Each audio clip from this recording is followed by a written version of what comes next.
सेचेद आखड़ा Raina are मिटटांग नवा video रे सानाम को सागुन दाराम। तेहेन्याग नवा वीडियो रे दो 9 गोटांग सान्ताली कुकली आर ओना कोरेया लैनई कोबन बाडाय लेगे। मा एनखान ऑक्तो बाम बिलोम कातेद मिट कातेद कुकली को आर ओना कोरेया लैनई कोबन नेल लेगे।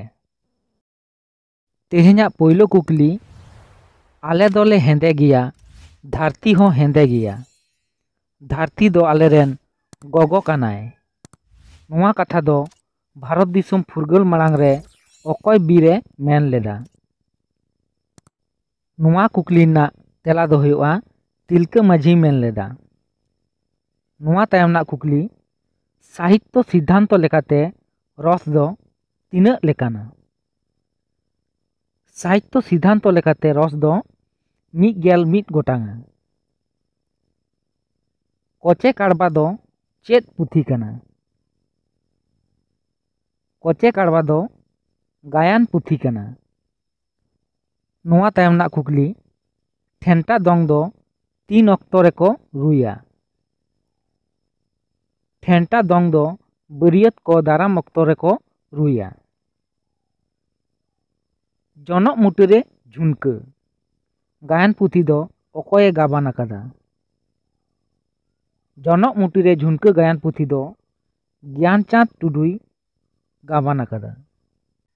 नोआ तायम ना कुकली, एसेका दो ओका पोनोत रे पुइलू बेरेद लेन ताहे कना। एसेका दो उड़ीसा पोनोत खन इंग्रेजी 1964 साल रे बेरेद लेना। नोआ तायम ना कुकली, सांताल सावता रिनी पुइलू छांदा अनोड़हिया गुरुआ ᱧᱩᱛᱩᱢ दो चेद कना। सांताल सावता रिनी पुइलू छांदा अनोड़हिया ᱧᱩᱛᱩᱢ दो हुयुग कना साधु रामचंद मुर्मू। साधु रामचंद मुर्मू रेन पुइलू रुसिका चेला ᱧᱩᱛᱩᱢ दो चेद ताहे कना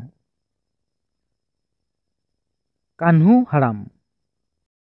नोआ तायम ना कुकली, गुरु गोमकेया पुइलू ऑल पुथी दो चेद आर तीना साल रे छापा सदर लेना।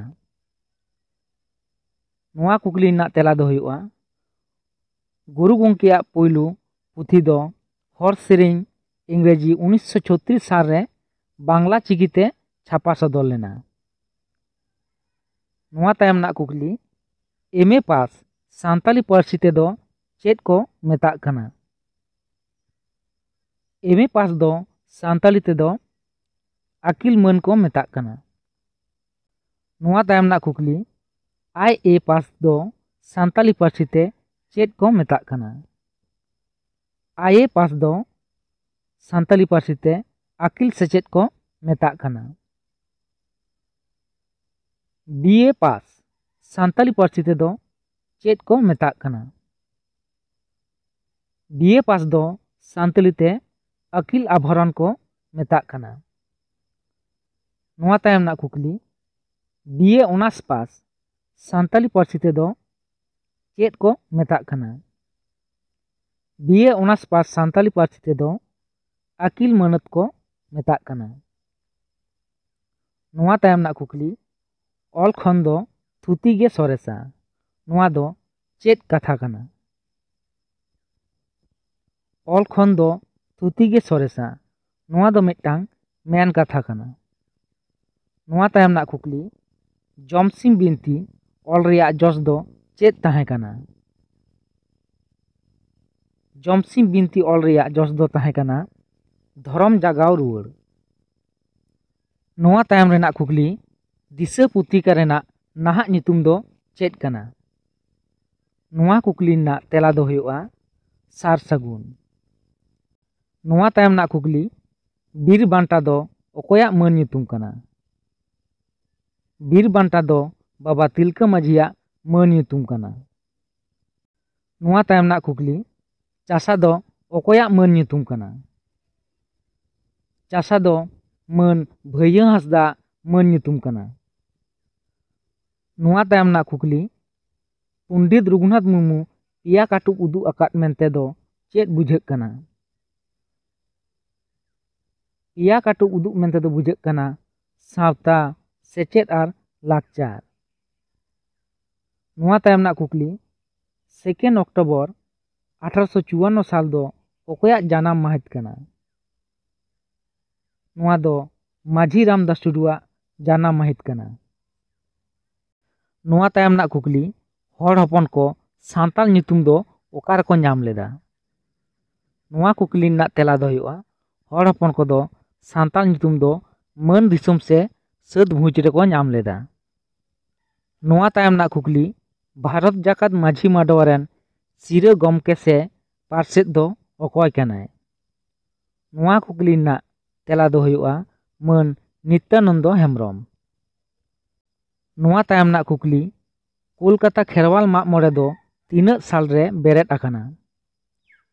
नोआ कुकली ना तेला दो हुआ इंग्रेजी 1850 साल रे बेरेद आकाना। नोआ तायम ना कुकली पश्चिम बांग्ला रे दो गुट तीन गोटांग आदिवासी गोष्ठी मेनाक कुआ? नोआ कुकली ना तेला दो हुआ 2 गोटांग। नोआ तायम ना कुकली बिहार झारखंड रे 30 सिंहभू ᱧᱩᱛᱩᱢ ते चिटियर आकाना? नोआ कुकली ना तेला दो हुआ इंग्रेजी 1956 साल रे। नोआ तायम ना कुकली सांताली साहेब रे नांग दो तीन रे हाटिंग आकाना? सांताली साहेब रे नांग दो 2 रे हाटिंग आकाना। मी रे दो हर अवतार से अधिकाल जहां दो धरती सीजन खन 1854 साल धाबी। बार रे दो खेरवाल अवतार से मध्यकाल जहां दो इंग्रेजी 1855 साल खन इंग्रेजी 1947 साल हाबी। पेरे दो सांताल अवतार से आधुनिक काल जहां दो 1948 साल खन नित धाबिज रेया साहेब। नोआ तायम ना कुकली मारांग बुरु प्रेस दो ओकार मेनाआ आर नोआ प्रेस रिनिज गालिम दो अकॉय कनाय? मारांग बुरु प्रेस दो बेंगल पनत रेना मेदिनीपुर जिला रेना मेचेदा रे मेनाआ आर नोआ रिनिज गालिम दो कनाय शहीद कुमार भौमिक। नोआ तायम ना कुकली मेलुआ रेना बाराबारी कथा दो चेद कना? नोआ कुकली ना तेला दो हुआ गाते। नोआ तायम ना कुकली एर आर जाव इतरानु नोआ कथा ते दो चेद बुझक कना? नोआ कुकली ना तेला दो हुआ हुड़ो से हुड़ू। सारी नासे बेंगाल रासे पुथी दो अकॉये ऑल आकादा? सारी नासे बेंगाल रासे पुथी दो खेरवाल सोरेने ऑल आकादा। नोआ तायम ना कुकली पश्चिम बांग्ला सरकार दो तीस खन हुल माहाय मानाव आगुयेदा? नोआ कुकली ना तेला दो हुआ इंग्रेजी 1984 साल रेना 30 जून हिलो खन। नोआ तायम ना कुकली बाहा सेरेñ दो ओकोया ऑल कना? बाहा सेरेñ दो बलराम टुडुआ ऑल कना। नोआ तायम ना कुकली नुनुनाल हेम्ब्रमा सोरेस पुथी दो चेद कना? नोआ कुकली ना तेला दो हुआ दुलर चिन्ह। नोआ तायम ना कुकली लाहाते दासाय दाड़ान दो ओकारे को उदुग लेदा? लाहाते दासाय दाड़ान दो बेल बुटे रे को उदुग लेदा। नोआ तायम ना कुकली ठाकुर प्रसाद मुर्मुआ जानाम माहा दो तीस कना? इंग्रेजी 1931 साल रेना 2 जनवरी। नोआ तायम ना कुकली सिबिल सारजम दो ओकोया मन ᱧᱩᱛᱩᱢ कना? सिबिल सारजम दो मन सुशील हेम्ब्रमा मन ᱧᱩᱛᱩᱢ कना।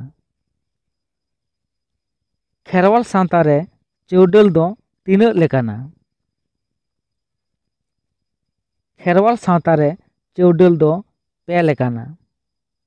मिद रे दो सिंहबीर चौडल जहां दो बोया सगैयान हर को चौडल कुआ। बार रे दो मनबीर चौडल जहां दो आजनार ककी सगैयान हर को चौडल कुआ। पे रे दो मादेबीर चौडल जहां दो फुल पेड़ा सगैयान हर को चौडल कुआ। नोआ तायम ना कुकली सिधु कानू डाक टिकिट दो अकॉय होतेते सार सागुन लेना? ᱟᱨ ᱚᱠᱟᱨᱮ?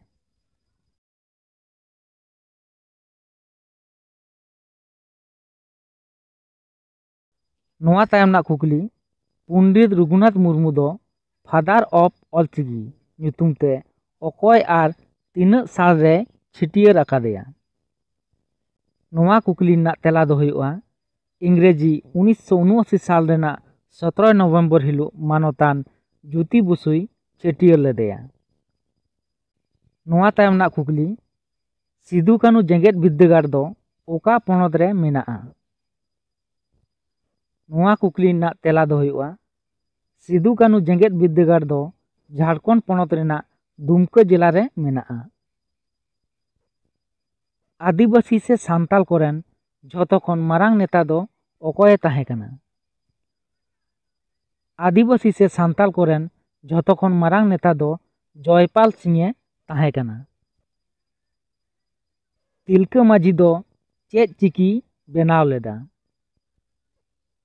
तिलका माझी दो कर्मी चिकी बेनाव लेदा।